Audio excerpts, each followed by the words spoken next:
थी free book पे। आप तो कौन से ग्रुप से हो? मैंने आपको ग्रुप 32।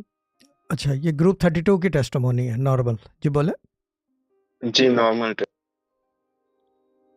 तो एवरीथिंग हैज़ बीन एंडेड, लेकिन आपने मुझे वजीफ़ा दिया था और कहा था कि देखते हैं अल्लाह पाक क्या चाहते हैं।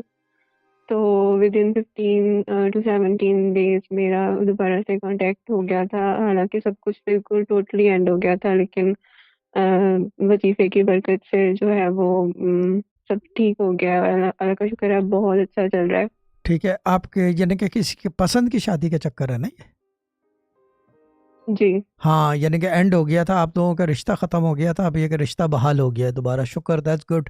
वजीफ़ा जारी रखें और कच कच खुदा के लिए बंद कर दें, तो सर्वाइवल है इस काम में। ठीक है ना? ठीक है बाजी। जी हाँ, जी लड़ाई सर। झगड़ा ना करें। डोंट फाइट, क्योंकि fighting fighting pushes people away. हमेशा याद रखें, अगर किसी को दूर करना, लड़ना शुरू कर दो, खुद ब खुद दूर हो जाएगा, वो कितना भी चाहता हो या चाहती हो। वो सब स्टोरी है।